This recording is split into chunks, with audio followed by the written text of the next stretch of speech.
Hello दोस्तों, स्वागत है आपका एक बार फिर से हमारे YouTube चैनल पे विंग्स एक उड़ान। दोस्तों, आज हम करने जा रहे हैं मेंसुरेशन में जो रोहम्बस टॉपिक है आपके JKSSB नायब तहसीलदार के सिलेबस में, तो उसे पढ़ेंगे। रोहम्बस में हम इसकी इंट्रोडक्शन पढ़ेंगे, इसकी प्रॉपर्टीज़ पढ़ेंगे और इसके फार्मूलाज पढ़ेंगे, और उसके बाद इनके ऊपर जो क्वेश्चंस बन सकते हैं वो करेंगे। स्टार्ट करते हैं पहले रोहम्बस की बेसिक प्रॉपर्टी से। देखिए, इनकी कुछ बेसिक प्रॉपर्टीज़ होती हैं। रोहम्बस एक ऐसा क्वाड्रिलेटरल होता है जिसकी सारी की सारी साइड्स सेम होती है।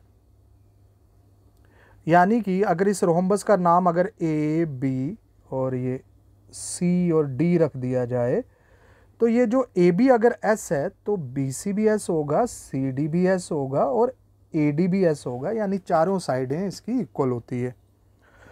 दूसरी प्रॉपर्टी इसकी जो डायगनल्स हैं, यहां से एक डायगनल आपको दिख रहा है ए सी और एक है बी डी। डायगनल इक्वल नहीं होते हैं इसके, लेकिन बाइसेक्ट जरूर करते हैं एक दूसरे को एट 90 डिग्री एंगल पे। Diagonals are not equal but bisect each other at right angle या एट 90 डिग्री। यानी ये जो AC है ये BD के दो हाफ हिस्सों में डिवाइड कर रहा है। यानी कि ये दोनों डायगोनल अगर इंटरसेक्ट कर रहे हैं O पे, तो एक डायगोनल दूसरे को दो इक्वल पार्ट्स में बांट रहा है। यानी कि AC इस BD डायगोनल को दो इक्वल पार्ट्स में बांट रहा है, यानी OD इक्वल्स टू OB, ये दो इक्वल पार्ट्स हो गए BD के। उसी तरीके से BD AC को दो इक्वल पार्ट्स में बांट रहा है, यानी कि OA इक्वल है OC के। ठीक है, तो ये चीज़ हमें मिल जाती है इनके डायगोनल से। लेकिन डायगोनल से एक दूसरे को बाइसेक्ट करते हैं 90 डिग्री पे, यानी यहाँ पे भी 90 डिग्री, यहाँ पे भी 90 डिग्री, यहाँ पे भी 90 डिग्री और यहाँ पे भी 90 डिग्री। तो 90 डिग्री पे ये एक दूसरे को बाइसेक्ट करते हैं, राइट एंगल पे एक दूसरे को ये डायगोनल्स बाइसेक्ट करते हैं। इसके साथ ही बच्चों, ये डायगोनल जो है, अगर इस फिगर को ध्यान से देखा जाए तो इसमें मुझे चार कॉन्ग्रुएंट ट्रायंगल्स दिख रही हैं। तो यानी डायगोनल्स इस पूरे रोहम्बस को चार बराबर कॉन्ग्रुएंट ट्रायंगल्स में बांटता है। यानी कि ये एक ट्रायंगल, ये ट्रायंगल, ये भी एक ट्रायंगल और ये भी एक ट्रायंगल, चार बराबर एरिया की ट्रायंगल्स में ये इसको बांटता है। इसके बाद इसमें नेक्स्ट जो बात देखने वाली है वो ये है कि डायगोनल इसके साथ साथ इसमें जो एंगल्स होते हैं रोहम्बस के अपोजिट एंगल्स वो इक्वल होते हैं। यानी ये जो एंगल ए है ये बराबर है एंगल सी के। एंगल ए इक्वल्स टू सी, यानी अपोजिट एंगल्स आर इक्वल। ये एंगल डी बराबर है एंगल बी के। एंगल बी और डी इक्वल हैं। अपोजिट एंगल्स जो होते हैं रोहम्बस में वो इक्वल होते हैं। और दूसरी बात, डायगोनल्स जो होता है वो इन एंगल्स को बाइसेक्ट करते हैं, एंगल्स को भी बाइसेक्ट करते हैं डायगोनल्स। यानी ये जो एंगल है इसको, ये जो AC डायगोनल है ये इसको दो पार्ट्स में बांट रहा है, दो इक्वल पार्ट्स में। यानी ये और ये हिस्सा आपस में इक्वल है।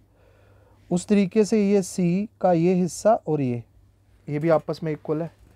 D का ये हिस्सा और ये आपस में इक्वल है, और ये भी आपस में इक्वल है। तो डायगोनल्स बाइसेक्ट भी करते हैं इन एंगल्स को, जो वर्टाइसिस पे जो एंगल्स बन रहे हैं डायगोनल उनको भी बाइसेक्ट करते हैं और एक दूसरे को भी बाइसेक्ट करते हैं। ये चीज़ है। और अपोजिट एंगल्स इसमें इक्वल होते हैं। चलिए अब नेक्स्ट प्रॉपर्टी देखें, इसमें क्या हो सकती है। फिर रिवीजन भी करवाऊंगा मैं प्रॉपर्टीज़ का, ये पूरा लिखी हुई है मैंने आगे नेक्स्ट स्लाइड पे, तो वो रिवीजन भी हो जाएगी। पहले तो इसी फिगर से चीज़ें समझ लो। एक बात समझने वाली है इन सभी में हमें, वो ये है कि भाई ये जो डायगोनल्स हैं एक दूसरे को बाइसेक्ट करते हैं 90 डिग्री में, और ये चार राइट ट्रायंगल्स में एक दूसरे को ये क्या कर रहे हैं, बांट रहे हैं। एक ये चार राइट ट्रायंगल्स हैं। अगर मैं इसमें कोई एक ट्राइंगल ले लूं, ये वाली ट्राइंगल ले लेते हैं AOB, इसमें ये 90 डिग्री का एंगल है। अब इसमें मुझे इतना पता कि ये जो OA है, OA ये पूरे AC का हाफ है ना। और अगर मैं AC को लेट कर लूं कि AC आपका डायगोनल D1 है, तो मैं OA को मैं लिख सकता हूं D1/2, क्योंकि उस पूरे AC का हाफ है। और AC को अगर मैं बोल देता हूं कि AC डायगोनल D1 है और दूसरा BD डायगोनल D2 है, तो OA या कह सकते हैं OC दोनों D1 का हाफ है। और ठीक इसी तरीके से बच्चे OB या OD कहें तो ये BD का हाफ है, और BD को हमने D2 माना है, यानी हम बोल सकते हैं ये D2 का हाफ है। तो ये जो OB है इसमें, तो ये हो सकता है D2/2। D2 क्या है? BD डायगोनल की लेंथ। ठीक है, अगर मुझे ये साइड निकालनी है तो आप देख सकते हैं इस राइट ट्राइंगल में S क्या है, ये साइड क्या है, हाइपोटेन्यूज है ना, 90 डिग्री के सामने वाली साइड। और PGT थ्योरम, पैथागोरस थ्योरम के अकॉर्डिंग हाइपोटेन्यूज का स्क्वायर, यानी यहाँ पे जो साइड का स्क्वायर, इक्वल्स टू D1/2 का स्क्वायर प्लस D2/2 का स्क्वायर होगा। ठीक है, तो ये फार्मूला हमारे पास ये डिराइव होके आ जाता है, और इसी का यूज करके हम साइड निकालते हैं। ठीक है, तो आइए अब इसके कुछ फार्मूलाज और कुछ प्रॉपर्टी फटाफट से रिवाइज कर देते हैं। देखो, मैंने आपको ये बताया कि इनकी सारी साइड्स रोम्बस की इक्वल होती हैं, अपोजिट साइड्स पैरेलल भी होती हैं, और मैंने बोला अपोजिट एंगल्स इक्वल भी होते हैं, यानी कि एंगल A जो था वो आपका मैंने बताया था कि यहाँ पे C के बराबर है, और एंगल B जो है ये आपका D के बराबर है। दूसरी बात मैंने आपको ये भी बताई थी कि डायगोनल्स में इक्वल नहीं होते हैं, लेकिन एक दूसरे को बाइसेक्ट करते हैं 90 डिग्री पे। और मैंने ये भी बोला कि डायगोनल जो होते हैं वर्टाइसिस पे जो एंगल होते हैं उनको भी बाइसेक्ट करते हैं, यानी डायगोनल एक दूसरे को भी बाइसेक्ट करते हैं और एंगल्स को भी दो इक्वल पार्ट्स में डिवाइड करते हैं। और मैंने ये भी बोला कि डायगोनल्स ये 4 कॉन्ग्रुएंट राइट एंगल ट्राइंगल में बांटता है, यानी 4 इक्वल ट्राइंगल में ये इसको बांटता है पूरे रोम्बस को। और ऑब्वियसली जो आपका जो एंगल सम प्रॉपर्टी है कि भाई कोई भी कोऑर्डिनेटरल है उसमें इंटीरियर एंगल जो सम होता है वो 360 डिग्री के बराबर ही होता है। आइए कुछ फार्मूला इंपॉर्टेंट जिनके ऊपर क्वेश्चन है अभी बेसिक। एरिया ऑफ ट्राइंगल जो होता है, अगर देखें इस एरिया ऑफ रोम्बस जो होता है ये होता है 1/2 डायगोनल 1 इंटू डायगोनल 2। और अगर मैं पेरीमीटर की बात करूं तो आप ये बोल सकते हैं कि 4 इंटू साइड, ये इसका पेरीमीटर है, पूरी साइड्स का sum, side plus side plus side plus side, 4 into side. अच्छा, साइड निकालने के लिए मैंने बोला था कि भाई साइड का जो स्क्वायर होता है ये आपका डायगोनल 1 के हाफ का स्क्वायर प्लस डायगोनल 2 के हाफ का स्क्वायर होता है। तो साइड निकालनी है तो ये स्क्वायर दूसरी जगह जाएगा तो रूट हो जाएगा, यानी साइड जो होगी ये अंडर रूट डायगोनल 1 का हाफ का स्क्वायर प्लस डायगोनल 2 के हाफ का स्क्वायर, है ना। तो ये चीज़ मैंने आपको पहले ही बता चुका हूँ। ठीक है दोस्तों, तो ये है।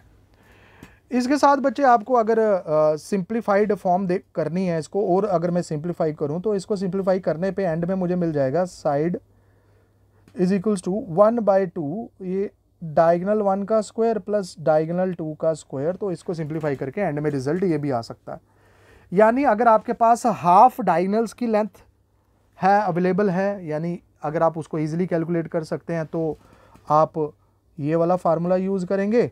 लेकिन अगर आपके पास फुल डायगोनल की लेंथ अवेलेबल है क्वेश्चन में तो आप ये दूसरे वाला सिंप्लीफाइड वर्जन भी यूज़ कर सकते हैं। बट ज़रूरत सिर्फ इतनी है कि आपको क्वेश्चन में देखना है कि कौन सा फार्मूला आपके क्वेश्चंस को सॉल्व करने में उसको ईजी बनाएगा, बस। आइए क्वेश्चन नंबर 1 करते हैं ज़रा। रोम्बस का एक एरिया दिया हुआ है 150 सेंटीमीटर और एक डायगोनल दे दिया हुआ है 15 सेंटीमीटर, और आपको दूसरा डायगोनल निकालना है। बच्चे एरिया जो होता है आपको पता है ये होता है 1/2 डायगोनल 1 इंटू डायगोनल 2। आपको डायगोनल 2 निकालना है, डायगोनल 1 तो दिया हुआ है। और एरिया भी गिवन है। तो वैल्यू पुट कीजिए और इसको सॉल्व कर दीजिए। D1 की वैल्यू आपको दी हुई है 15 और D2 आपको निकालना है। ये 15 इस 150 को 10 के साथ और ये 2 ट्रांसपोज हो जाएगा, 10 के साथ मल्टीप्लाई हो जाएगा, 20 बन जाएगा। तो D2 की वैल्यू 20 आ गई आपकी। तो ये तो इस तरीके से आप इसको बना सकते हैं। चलिए नेक्स्ट, इसके साथ जो भी बच्चे इंटरेस्टेड हैं हमारे न्यू लाइव नायब तहसीलदार बैच में, तो वो इसमें इनरोल कर सकते हैं जल्द से जल्द। उर्दू इसमें इंक्लूडेड रहेगी, डेली लाइव वीडियोस इसमें आती रहेंगी आपको, और इसमें टेस्ट सीरीज भी इंक्लूडेड है। और साथ साथ आपको updated study material, current affairs, doubt session, ये सभी बीच में इंक्लूडेड रहेंगे। और जो बच्चे ऑफलाइन में इंटरेस्टेड हैं, ऑफलाइन, तो ये 7 जुलाई 2025 यानी कि आज जिस दिन मैं ये वीडियो बना रहा हूँ, तो आज के दिन ये स्टार्ट हो चुका है। जल्द से जल्द एनरोल कीजिए इसमें भी। तो उर्दू क्लासेस भी इसमें भी इंक्लूडेड रहेंगी आपकी, जो बिल्कुल फ्रेश बैच है, नए से सारी चीज़ें शुरू होंगी। तो आपको इन सभी के लिए करना क्या है, हमारे इन नंबर्स पे आप कॉल कर सकते हैं, या इस वीडियो की डिस्क्रिप्शन में एक रजिस्ट्रेशन फॉर्म का लिंक है, उसे फिल कर सकते हैं। और डेमो तो भाई फ्री ही है, तो उसके लिए भी आप हमसे बात कर सकते हैं। तो वीडियो की डिस्क्रिप्शन में जाइए, रजिस्ट्रेशन फॉर्म को फिल कीजिए, हमारी टीम आपसे कांटेक्ट करेगी और सारी डिटेल्स आपके साथ शेयर कर देगी दोस्तों इन सभी के बारे में। स्टार्ट करते हैं अगला क्वेश्चन बिना देरी किए फटाफट से। If the diagonals of a rhombus, ये दिए हुए डायगोनल और आपको पेरीमीटर निकालना है बच्चे। अगर आपको रोम्बस का पेरीमीटर निकालना है तो पेरीमीटर तो बोलता है 4 इंटू साइड, यानी इसमें आपको साइड चाहिए, और यहाँ पे आपको इन डायगोनल से साइड निकालना ज़रूरी हो जाता है। और आपको मैंने बताया था कि इसके लिए आप क्या कर सकते हैं, एक साइड का जो फार्मूला है आप वो यूज़ कीजिए। ठीक है, आपको मैंने बोला था कि भाई जो साइड होती है ये 1/2, अगर फुल डायगोनल की लेंथ आपके पास अवेलेबल है तो आप यूज़ करते हैं साइड इक्वल्स टू 1/2 डायगोनल 1 का स्क्वायर प्लस डायगोनल 2 का स्क्वायर। तो आइए वैल्यू पुट कीजिए और साइड निकाल लीजिए। डायगोनल 1 10 है तो 10 का स्क्वायर, डायगोनल 2 24 है तो 24 का स्क्वायर। तो 1/2 10 का स्क्वायर 100, 24 का स्क्वायर 576, तो ये हो जाएगा 1/2 676। भाई 676 का जो रूट होता है ये 26 का स्क्वायर होता है 676, तो ये 26 आ जाएगा इसका। 1/2 तो ये 26, 2 इसको 13 के साथ कैंसिल आउट कर देगा, तो यानी कि आपकी जो साइड है वो 13 आ जाएगी। और पेरीमीटर निकालना है तो पेरीमीटर तो आपको 4 इंटू साइड, साइड आपने निकाली 13, 4 इंटू साइड यानी कि 4 इंटू 13 52 इसका आंसर हो जाएगा। यहाँ पे एक्चुअली पेरीमीटर निकालना था और ऑप्शन शायद यहाँ पे थोड़ी गलत हैं, तो आप इसको थोड़ा सा करेक्ट कर लीजिए। हाँ, अगर साइड निकालने के लिए बोलता तो 30 सेंटीमीटर, लेकिन यहाँ पे पेरीमीटर है तो आंसर क्या होना चाहिए 52। यहाँ पे बच्चों 52 इज द राइट आंसर है इसका। ठीक है, साइड इसकी 13 है, अगर ये पेरीमीटर नहीं पूछता, यहाँ पे सिर्फ पूछता कि साइड निकालो तो 13 आंसर है, लेकिन यहाँ पे पेरीमीटर पूछ रहा है तो यहाँ पे आंसर होना चाहिए 52। ऑप्शन में थोड़ी गलती हो गई है, तो चलिए 52। Next question number 3। Question number 3 perimeter दिया हुआ है, एक डायगोनल की लेंथ भी दी हुई है और आपको दूसरे डायगोनल की क्या निकालनी है, लेंथ निकालनी है दोस्तों। चलिए, पेरीमीटर का मतलब यही होता है 4 इंटू साइड, और पेरीमीटर 150 दिया हुआ है तो 4 इंटू साइड करेंगे तो यहाँ पे आपके पास साइड की वैल्यू आ जाएगी 150 डिवाइडेड बाय 4, यानी कि 75/2 ये लिख सकता हूँ मैं इसको। वैसे तो इसको 37.5 भी आप लिख सकते हैं, तो पॉइंट्स में लिखना चाहते हैं वो भी आपकी मर्जी। अच्छा, डायगोनल 1, और यहाँ पे बच्चे मुझे डायगोनल 1 की वैल्यू भी गिवन है, कितनी है 50, और डायगोनल D2 आपको निकालना है। तो D2 अगर आपको निकालना है तो ये तीनों चीज़ें साइड, डायगोनल 1 और डायगोनल 2 एक फार्मूले में दिखते हैं जो आपको गिवन है। ठीक है, तो वो फार्मूला क्या था आपका, वो फार्मूला ये था कि मैंने आपको ये बताया था कि भाई साइड का स्क्वायर या साइड की वैल्यू बराबर होती है किसके, √1/2 डायगोनल 1 का स्क्वायर प्लस डायगोनल 2 का स्क्वायर, ये भी यूज़ कर सकते हैं। या मैंने बोला था कि साइड का स्क्वायर जो होता है ये होता है भाई आपका डायगोनल 1 के हाफ का स्क्वायर प्लस डायगोनल 2 के हाफ का स्क्वायर, है ना। तो ये चीज़ आपको मैंने बता दी थी। तो आपने यहाँ पे साइड की वैल्यू तो निकाल ली है 75/2, तो इसी को इसमें पुट करते हैं पहले,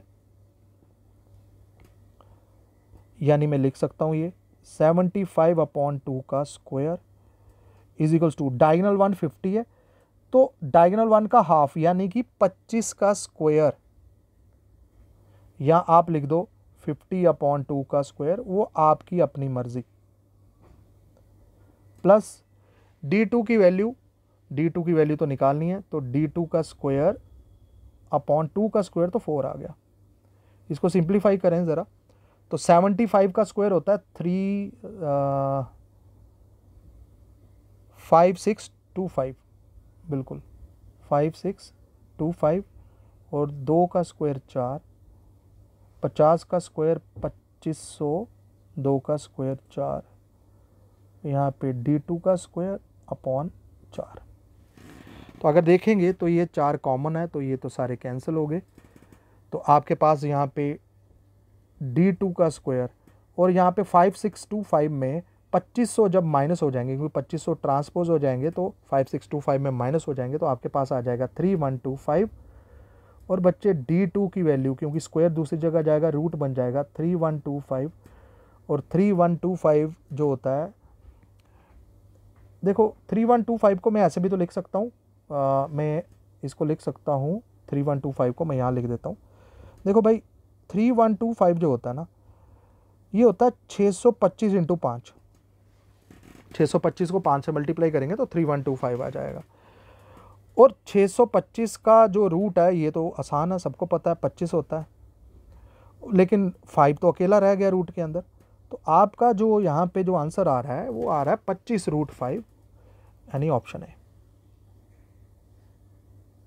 चलिए नेक्स्ट क्वेश्चन नंबर 4 आपको ये दिया हुआ है, एक लेंथ की डायगोनल दी हुई है, लेंथ ऑफ डायगोनल दिया हुआ 48 और साइड भी दी हुई है, और एरिया निकालना है।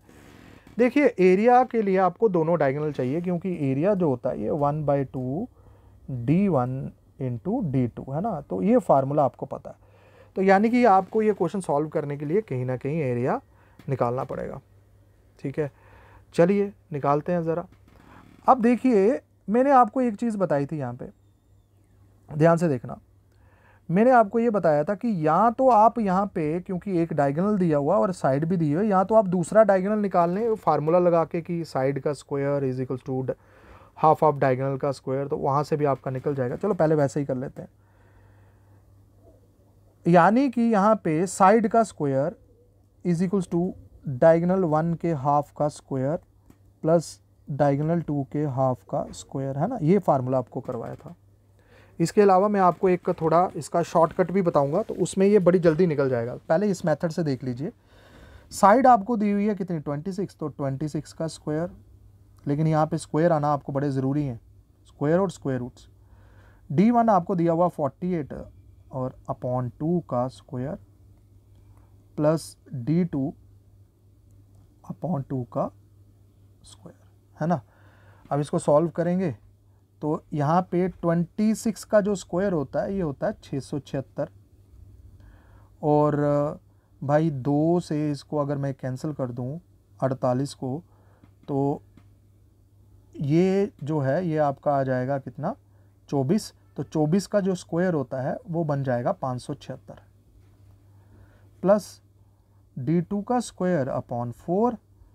अच्छा 576 ट्रांसपोज अगर कर दें तो उसमें से माइनस हो जाएगा 676 में, तो मेरे पास यहाँ पे रह जाएगा कितना 100, और ये पहले मैं ऐसे लिख देता हूँ 100 इज इक्वल्स टू यहाँ पे रह जाएगा d2 का स्क्वायर और 4 ट्रांसपोज करेंगे तो 400, यानी d2 का स्क्वायर 400, तो d2 क्या आएगा, अब ये रूट जाएगा, स्क्वायर जब दूसरी जगह होगा तो रूट बन जाएगा 400, तो ये d2 की वैल्यू आपकी आ गई 220। अब एरिया जब निकालना है तो आप बोलोगे 1/2 डायगोनल 1 × डायगोनल 2, डायगोनल 1 तो आपको दिया हुआ है यहाँ पे कितना है 48, और डायगनल 2 आपने अभी निकाला 20, तो 2 इसको कैंसिल करेगा 10 के साथ, 40 इंटू 10 यानी 480। तो ये थोड़ा काफ़ी लेंथी मेथड हो गया। आइए थोड़ा सिंप्लीफाइड मेथड करते हैं। अगर आपने ट्रिपलेट याद किए हैं बच्चों, अगर आपने ट्रिपलेट याद किए हैं तो इसका एरिया बड़े ही इजी वे में निकाला जा सकता है। देखो अभी बताते हैं, ध्यान से देखना आप इस चीज़ को। देखो बच्चे, रोम्बस आपको लगभग इस तरीके से दिखेगा, ये मान लो रोम्बस है, ठीक है। और एक डायगोनल इसमें यहाँ पे आपको दिया हुआ 48, तो आपको पता है कि ये एक डायगोनल है, और दूसरा भी यहाँ पे मान लो कि ये भी एक डायगोनल है, और ये 90 डिग्री पे करते हैं तो ये 90 डिग्री होगा यहाँ पे। और एक डायगोनल मान लो AC जो है, इसी की लेंथ दी हुई है 48, तो ये O पे इंटरसेक्ट करे तो OA क्या होता है, इसका हाफ होता है ना, 48 का हाफ ये कितना होगा 24। एक साइड भी आपको दी हुई है, ये वाली साइड तो दी हुई है इसकी, कितनी है 26 है, सारी साइड 26 ही है इसकी ऑब्वियसली। अच्छा, अगर आप ये दूसरे का ये लेंथ निकाल लो, ये अगर आप निकाल लो तो आप दूसरा एरिया इसका निकाल लोगे आराम से, ठीक है। अब ये लेंथ कैसे निकलेगी, अब देखो ये जो आपके पास जो ट्राइंगल दिख रही है, कौन सी, ABC और D, ये ट्राइंगल AOB जो दिख रही है, इसमें अगर देखेंगे तो भाई 26 क्या है इसका, पाइथागोरस थ्योरम लगाएंगे इस पे, तो ये क्या है, हाइपोटेन्यूज है, ठीक है। अब ध्यान से देखना, आपके पास आपको मैंने एक ट्रिपलेट करवाया था कि 5, 12, 13, ये एक ट्रिपलेट होता है। और किसी भी ट्रिपलेट का डबल, ट्रिपल या जितने भी टाइम्स करोगे तो जो वैल्यू आएगी वो भी ट्रिपलेट ही होगा। अगर मैं इस ट्रिपलेट का डबल करता हूँ, यानी सबको मैं 2 से मल्टीप्लाई करता हूँ, तो जो वैल्यू आएगी वो भी ट्रिपलेट होगा, यानी वो राइट एंगल ट्राइंगल की ही साइड्स होंगी। यानी कि अगर मैं इसको 2 से मल्टीप्लाई कर रहा हूँ तो ये बन रहा है 10, ये 24 और ये बन रहा है 26। यानी ये जो आपको एक साइड दिख रही है 24 राइट ट्राइंगल की, एक 26, तो जो बची हुई साइड क्या होगी, एक 10 होगी, क्योंकि इन्हीं से आपका क्या बनता है बच्चों, इन्हीं से आपका ट्रिपलेट बनता है। यानी ये जो ट्राइंगल आप देख रहे हो ना, ये बीच में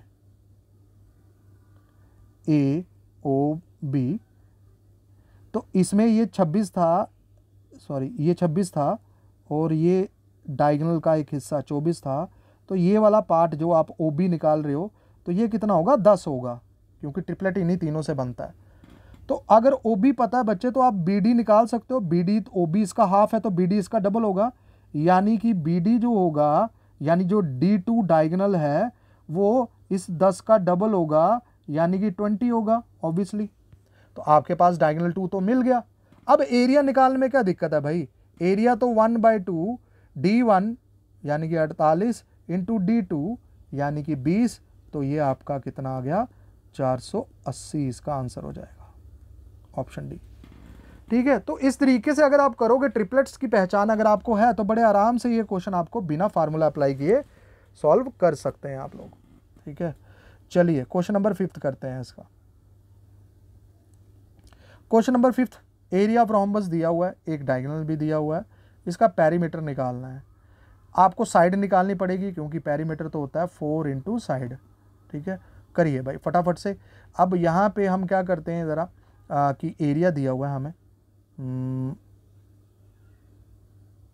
एरिया तो होता है 1/2 डायगोनल 1 इंटू डायगोनल 2, एरिया दिया हुआ 96 और 1/2 डायगोनल 1 दिया हुआ 12 और D2 आप फाइंड कर लेते हैं, ये 6 के साथ इसको कैंसिल आउट कर देंगे, तो ये आ जाएगा आपका कितना 16, 6 इसको 16 से के साथ कर देगा, तो D2 की वैल्यू आ गई 16, यानी डायगोनल 2 आपका निकल गया 16।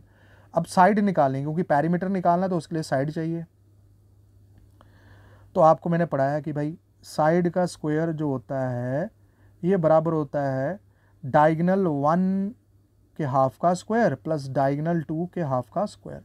डायगोनल 1 का हाफ, डायगोनल 1 कितना 12, इसका हाफ यानी 6 का स्क्वायर, प्लस डायगोनल 2 16 है तो 16 का हाफ यानी 8 का स्क्वायर, तो ये साइड के स्क्वायर के बराबर हो जाएगा। तो साइड का स्क्वायर आ जाएगा 6 का स्क्वायर 36, ये 64, यानी कि ये 100 के बराबर आ गया। तो स्क्वायर जब दूसरी जगह जाएगा रूट बनाएगा तो 100 का रूट यानी कि 10 आ जाएगा साइड आपकी। तो अब पेरीमीटर आप निकाल सकते हैं। तो पेरीमीटर तो अब भाई 4 इंटू साइड होता है, तो 4 इंटू साइड आपने अभी निकाली 10, यानी कि 40 हो जाएगा इसका perimeter. Option B is the right answer हो जाएगा इसका।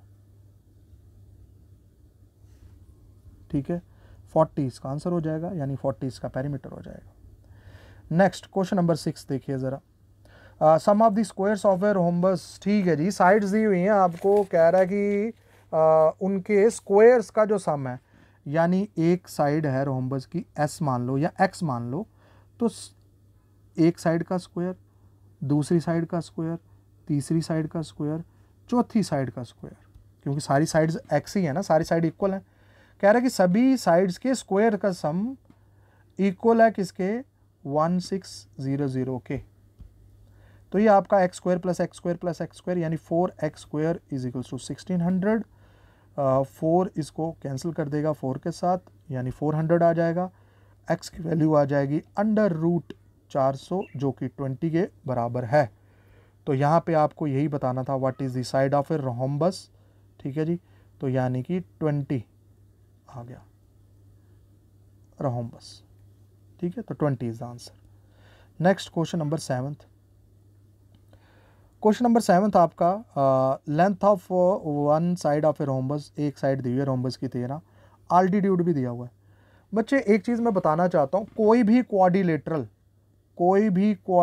हो, उसका अगर आपको एरिया निकालना है, चाहे वो कोई भी क्वाड्रिलेटरल हो, चाहे वो रोम्बस है, पैरेललोग्राम है, उनका जो एरिया होता है वो इक्वल्स टू होता है बेस इंटू हाइट।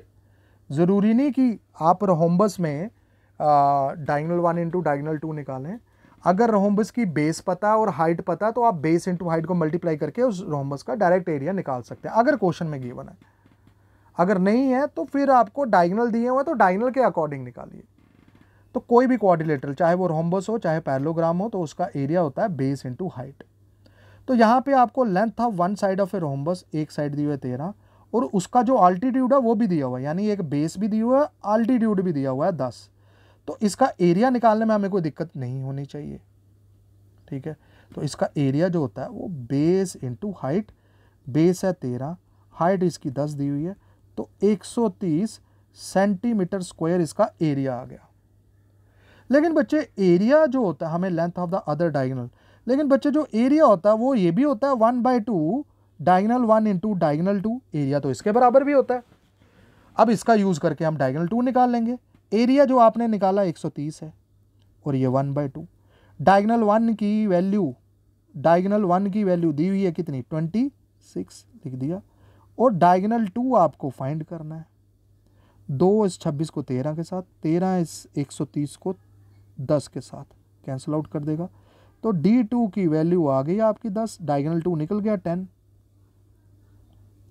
ठीक है दोस्तों, तो डायगोनल 2 10 आ गया, यानी option B is the right answer.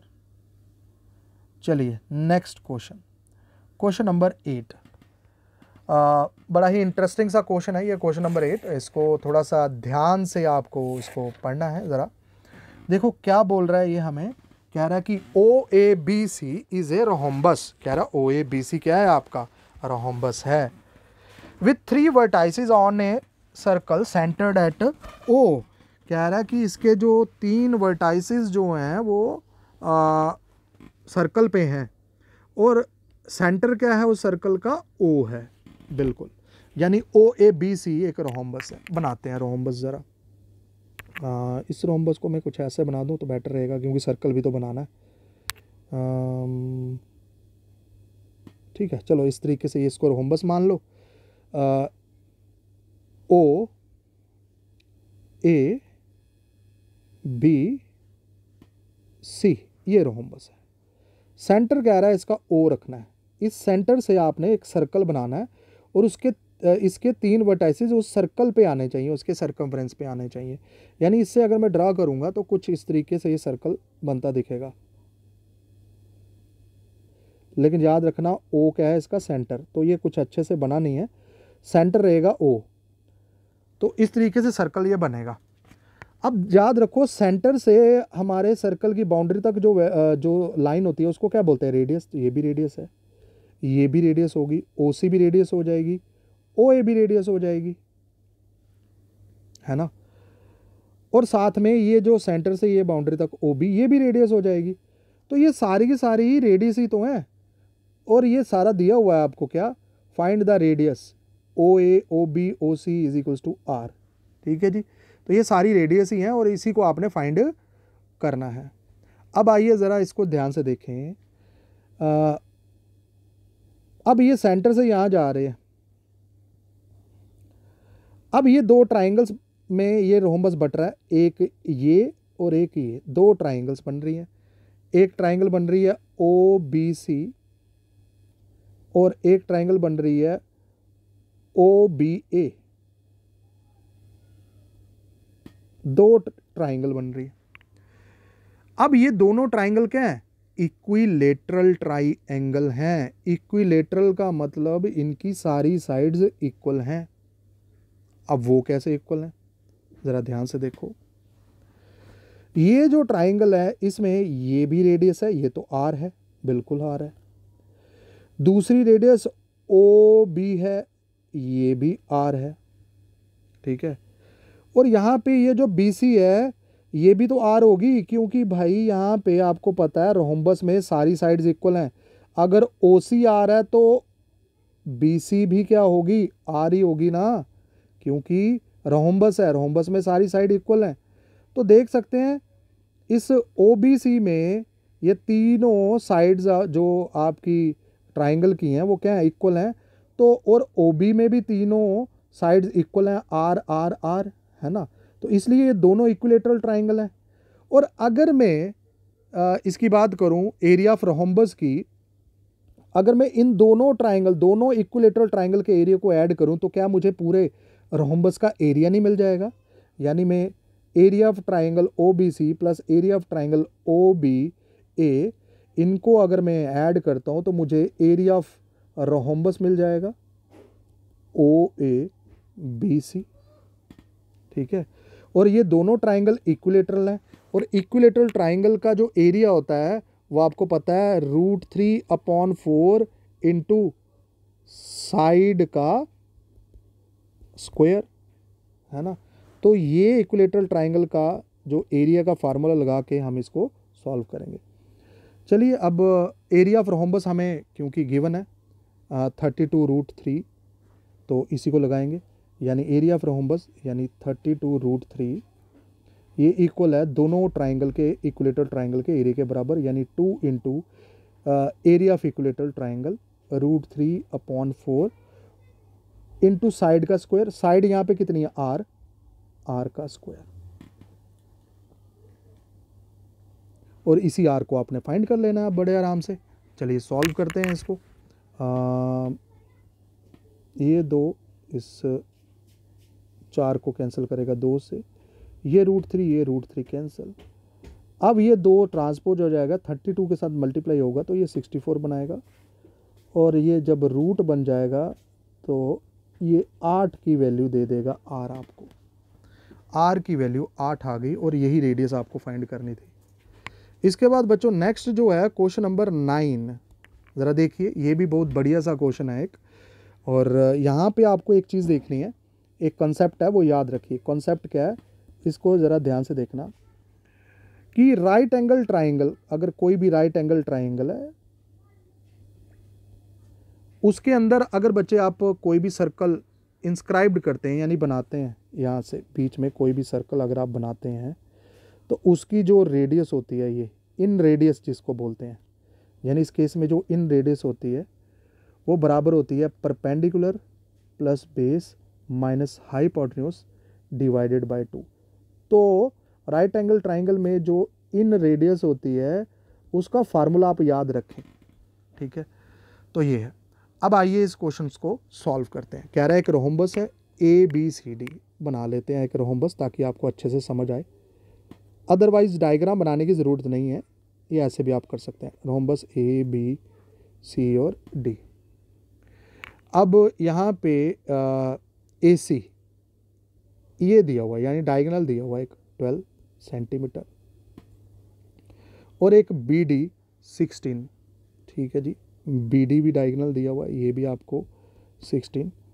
तो आपको पता है कि अगर मान लो कि ये O पे इंटरसेक्ट करें तो OA क्या होगा, हाफ ऑफ AC, यानी ये 6 होगा, और OB कितना होगा, हाफ ऑफ BD, यानी BD पूरा 16 है तो उसका हाफ, यानी ये 8 होगा। और जहाँ पे ये इंटरसेक्ट कर रहे हैं तो 90 डिग्री पे इंटरसेक्ट करते हैं डायगोनल। तो आपको देखते हो यहाँ पे AOB जो ट्राइंगल है ये राइट एंगल ट्राइंगल है, ठीक है। और आपको यही बोल रहा है कि AOB ट्राइंगल के अंदर जो सर्कल बनेगा उसकी रेडियस निकालो। तो ये 90 डिग्री का ट्राइंगल है AOB। अब इसके अंदर जो भी सर्कल बनेगा कह रहा है कि उसकी क्या निकालो, रेडियस निकालो। तो मैंने आपको अभी बताया कि ये राइट एंगल ट्राइंगल के अंदर जो R होता है, जो रेडियस होती है, ये बराबर होती है perpendicular plus base minus hypotenuse divided by 2। अब AOB राइट एंगल ट्राइंगल है, इसमें अगर देखेंगे परपेंडिकुलर क्या है आपका 6 और बेस कितनी मान लो इसकी 8 माइनस हाइपोटेन्यूज AB है, ठीक है। हाइपोटेन्यूज कितना है इसका, AB है, और इसकी ये वैल्यू पुट कर लीजिए और आपका आंसर आ जाएगा भाई। अब यहाँ पे हमें क्योंकि 2 डायगोनल्स दिए हुए हैं लेकिन मुझे साइड नहीं दी हुई है रोम्बस की। अब ये साइड निकालने के लिए या तो आप, क्योंकि ये राइट एंगल ट्राइंगल है तो आप इसमें क्या कर सकते हैं, ट्रिपलेट का यूज़ कर सकते हैं। एक ट्रिपलेट आप लोगों को बच्चे मैंने करवाया था 3, 4, 5, ये 3 जो ट्रिपलेट, ये 3 साइड जो होती हैं ये राइट एंगल ट्राइंगल की होती हैं। और मैंने अभी पिछले एग्जांपल में बोला कि अगर ट्रिपलेट को हम किसी भी नंबर से मल्टीप्लाई करते हैं तो वो भी ट्रिपलेट ही आता है। इसको अगर मैं पूरे ट्रिपलेट को 2 से मल्टीप्लाई करता हूँ तो ये 6, 8, 10 बनाता है, तो ये भी ट्रिपलेट हुआ। यानी राइट एंगल में 6, 8, 10 3 साइडें हो सकती हैं। तो यहाँ पे अगर आप देखोगे एक मुझे 6 दिख रही है, एक 8 दिख रही है, तो तीसरी साइड कौन सी हो सकती है, 10 होगी ना। तो सबसे बड़ी साइड क्या होती है, हाइपोटेन्यूज होती है। तो यानी कि हाइपोटेन्यूज केस में कितना होगा, 10 होगा, और अपॉन 2 कर लो, ठीक है। इसको सॉल्व किया तो 4/2 यानी कि 2 आ गया। तो इन रेडियस इसका 2 निकल गया, ऑप्शन डी, ठीक है दोस्तों। अब लास्ट क्वेश्चन आज का हमारा, देखिए लास्ट क्वेश्चन जो है आपका 10th क्वेश्चन, ये कुछ खास इतना मुश्किल तो नहीं है, ये लोग आई थिंक आप लोग ये इसको कर ही सकते हैं। तो इसको सॉल्व करके बच्चे इसका जो आंसर है वो आप मुझे कमेंट सेक्शन में देंगे। तो ये आपका होमवर्क है, यहाँ पे बस आपको x की वैल्यू फाइंड करनी है, ठीक है। तो आज फ़िलहाल बच्चे इतना ही हमारे इस सेशन में। अगले सेशन में अगला टॉपिक रहेगा, तब तक के लिए इतने दोस्तों, थैंक यू।